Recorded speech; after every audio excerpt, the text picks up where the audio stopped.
Just so we're on the same page, let's talk about terms for trash. In Australia, we call it rubbish. In the States, garbage or trash. In Spanish, basura. In Japan, gomi. In Norway, soppo. Or my personal favorite term in Swedish, skräp. So today I'm taking you to see some parts of Pattaya that really upset me. So last night I saw a news report on the ABC about Maya Bay on beautiful Phi Phi Island off the coast of Phuket, essentially being closed for the last 5 years in a conservation effort in order to give nature a chance to rebuild itself after the over-tourism for the last 2 or 3 decades. Give me your skräp. Throughout the pandemic, with barely anyone in sight, coral had a chance for revival, marine life thrived, and black tip reef sharks reclaimed the shallow waters. Maya Bay has again become a nursing ground for black tip reef sharks, and tourists currently can't swim there. But it got me thinking, how can there be so much emphasis on conservation of the environment in the Phuket area, but in the Pattaya area, I see very, very little. Right here on the right. Just gonna stop and I'm gonna explain what happened here the other day. I was riding down this street just the other day and I saw a pickup truck with 2 or 3 guys on the back. They pulled in here in broad daylight and the dudes just swept all their refuse into the bush here and then they took off. And they were so nonchalant about it. They weren't looking around, worrying about anyone. No, not at all. I mean, I slowed the motor scooter down and I was like, oh my gosh, is that really happening? And they were not concerned. And a few days later, the next time I came past, they'd erected these red signs, which I've seen more and more of all around this area. Come with me, I want to show you a few more things. Now this is wild. This is actually more what I would expect to see, trying to hide it just a little bit. Oh my God. It goes on and on. Ah, and this section's been burned. All right, we'll go down a bit further. I reckon if you're a home renovator and you can't afford to go to the tip and pay to have the refuse disposed of, this is one of the places in Pattaya you can come to get rid of all the old bathroom stuff, all the tiles, all the vanities, all the unwanted toilets. This is the 5th toilet I've seen in the last 50 meters, and it just befuddles me a little bit because right down there, I can see the ocean just there. I want you to have a look at this.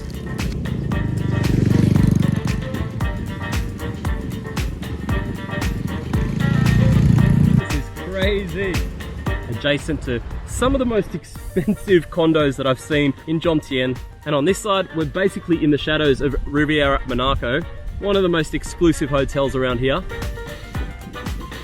I'll just go and have a look at the state of the sea down here.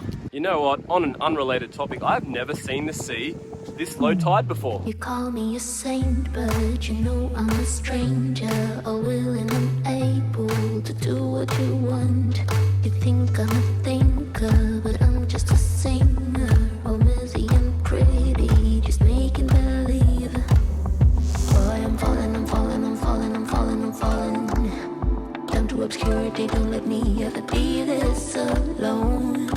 I popped round to Tai Tong Zoo, which is formerly a tiger, lion and elephant petting zoo. It's long since been shut down and abandoned, but all of the leftovers just remain here. So it got me thinking, why are people so careful over there in Phuket? And here, people seem so carefree.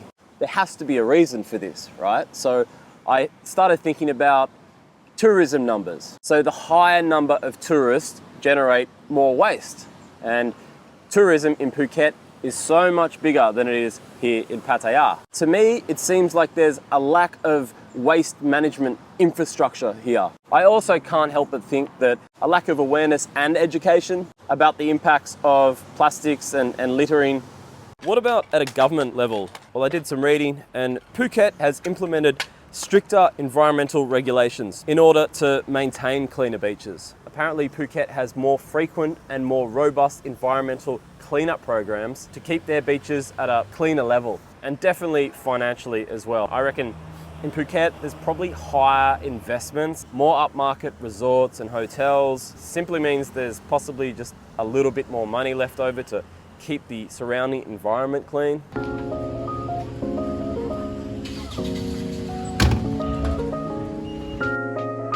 Battery, electric.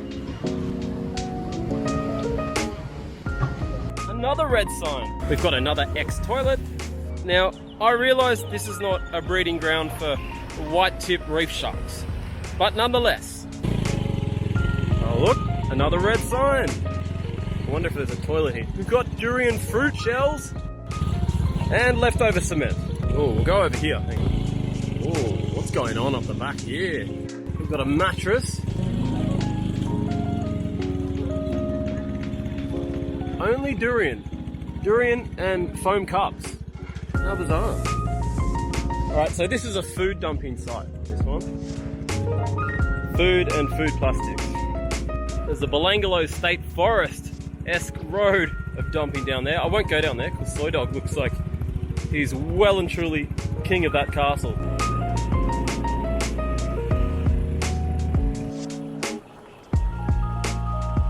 Since COVID, the tourism industry has been eager to make up for lost time, putting pressure on authorities to reopen Maya Bay, which they did in January last year. Conservation groups have documented a sharp decrease in shark numbers from more than 160 at any one time to just 20 to 40 a day. Boats that bring visitors here have to dock on the other side of the island to avoid damaging coral reefs. Only 375 people are allowed in per hour. They're not allowed to swim in the water though. Fortunately, Beach Road, the beachfront, she's always in pretty good condition. So the obvious question is, are there waste dumping facilities in Pattaya, and if so, how much does it cost? So I've done some reading and I found out that yes, Pattaya has designated waste dumping areas, but the management and regulation of waste can be inconsistent, like what we're seeing today, tiles from home renovations, bathroom vanities, so many toilets. So the management of waste in Pattaya has faced challenges due to rapid urbanisation and tourism, leading to issues like illegal dumping and inadequate infrastructure for the processing of that waste. In the meantime, we'll just park our pickup truck at the next bushy reserve around the corner from the biggest hotel that you can find and dump it there. So what I saw today was great heaps of trash having been burnt. So I thought to myself, what are the consequences of burning all this trash? Well, one positive is the sheer volume of it is reduced, therefore making it easier to manage and lessening the burden on landfills, right? But burning the trash releases various pollutants, including particulate matter, heavy metals, and toxic chemicals like dioxins and furans. So the effectiveness of incineration for getting rid of waste is still up for debate. Torturing the poor people. All the Russian people are jumping out of the way in fear.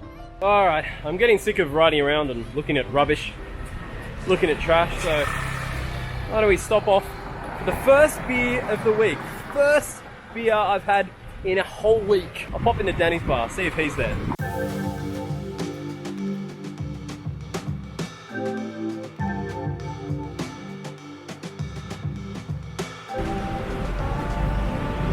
All right, first beer all week.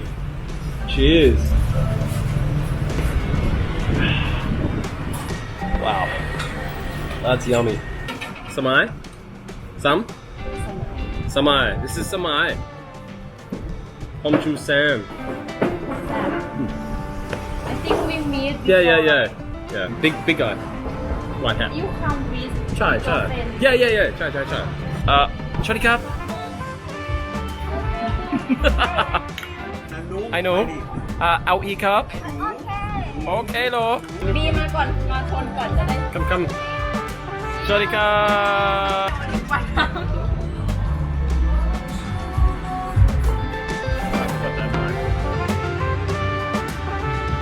Been off the radar for a few days, sick in bed with a cold, like an ear, nose, throat thing. But I'm back making these videos. Thanks for tuning in. I'll see you tomorrow. Lily, it's 10 o'clock at night. Why are you dancing? I'm drunk. On watermelon? You're in the way of law and order, SVU. There's a special victim to look after. Move!